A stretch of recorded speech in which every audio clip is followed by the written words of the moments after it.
morning, shipmates, and hope y'all had a great weekend. I know mine was pretty good. A lot of good sports going on.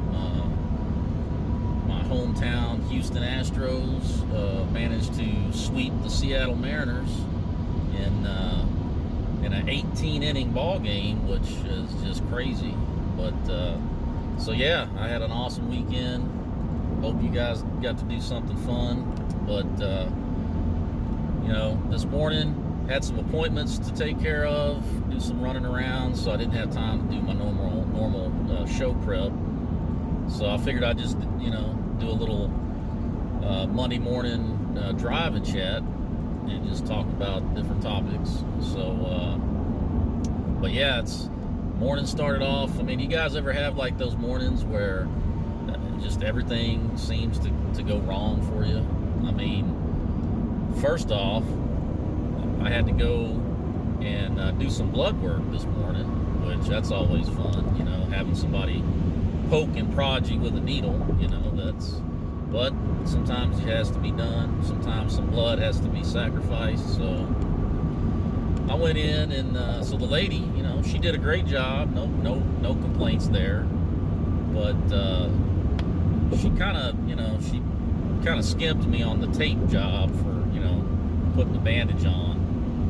And so I'm walking out of the place, and I felt something wet on my arm, and I look down, and there's just blood just streaming all down my arm, and you can kind of tell there's blood just right there. So I was like, holy crap, so I had to get in the truck, clean myself up real quick. But man, that kind of put a little scare into me there for a minute. And so then after I left there, you got to fast before you do any of this blood work.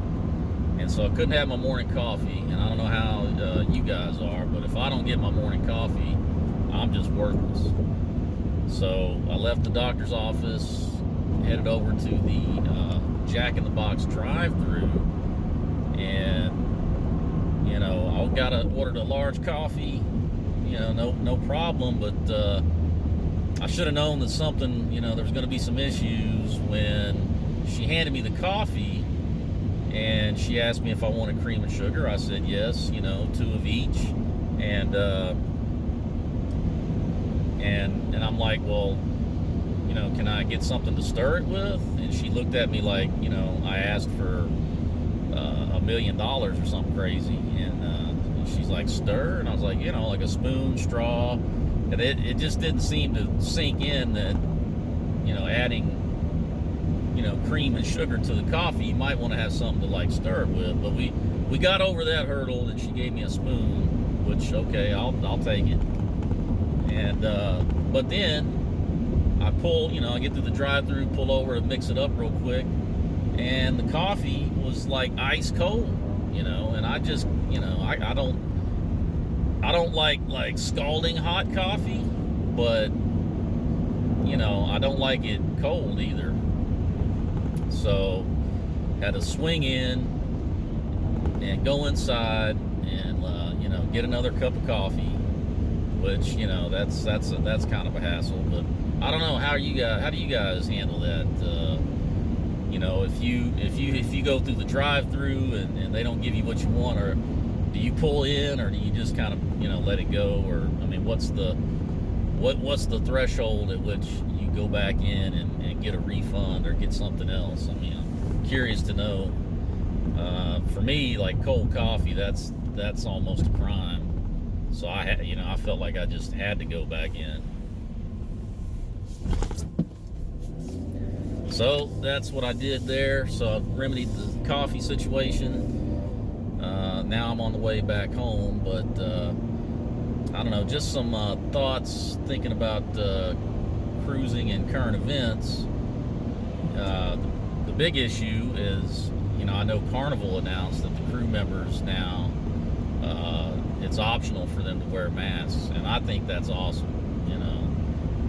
If anybody deserves to get a little break after all this COVID stuff that we've been dealing with, I think those guys deserve it. They work hard, and I've seen it. I cruised this past July on the Vista out of Galveston, and you know, you're already middle of summer in Texas, and so it's hot, humid, and you know, the guys working in the outside areas, the pool bar and all that. I mean, they're in that heat. They're having to wear masks. I mean, you could just see the sweat rolling off of them, and I felt, you know, I mean, I almost feel guilty about it. It's like, because there I am. At that time, we weren't required to wear masks, and then these poor guys walking around just sweating. So yeah, I'm glad to see that. They deserve a little break, and hopefully that continues, and they get to enjoy that for a good while. Hopefully for forever. You know. And then the other issue that was going on this weekend with cruising, that was of interest to me anyway, is I was on John Heald's Facebook page, and some other carnival related, cruise related Facebook pages, and I was following pretty much day for day what was going on with the Carnival Ecstasy. You know, people were posting videos of the embarkation day, the first sea day, Cozumel, Progreso, and what was going on with the ship and everything. And so I couldn't help myself. You know, I was kind of glued to it, just following everything, following what John Heald was saying about it. And I have to say, you know, I mean, even though I've done a lot of cruising in the last couple of years, I feel like I'm still relatively new to it. I mean, my first cruise was only in 2019, and you know, I've been kind of forming my opinions as I go along. You know, like, what do I like? Is there a cruise line that I like more than others? Do I like you know, what kind of ships do I like? What kind of itineraries do I like?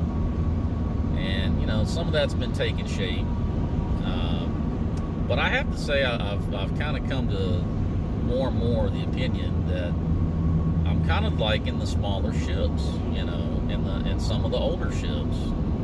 And I know they don't have all the fancy bells and whistles that the new ships have. I mean, they don't have the big giant water slides or you know, race tracks and flow riders and things like that. But there's kind of an old school architecture that they use, and you know, the fancy glass elevators, the old school carpets, the neon lights and things like that. That I don't know. I kind of like that stuff. You know, it gives me kind of a sentimental feel to it, and I don't know if you guys feel that way, but I don't know. More and more, I've come to appreciate that. But yeah, I followed the events of the Carnival Ecstasy this weekend, and saw the final horn blow and all of that, and you know, it's kind of sad.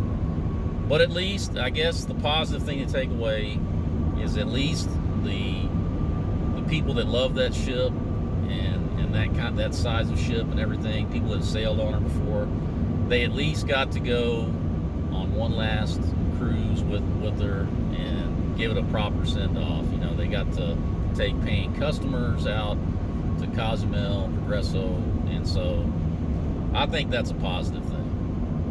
But you know, let me know in the comments. You know, were any of you guys following along this weekend, and what are your thoughts on it? And you know, here's an interesting question. You know, if you were on a cruise ship that was on its final sailing, would you take something from the ship? And if you would, what would it be? I'd be curious to know the answers to that. Just leave that in the comments, if you will. But other than that, hope you guys have a great day.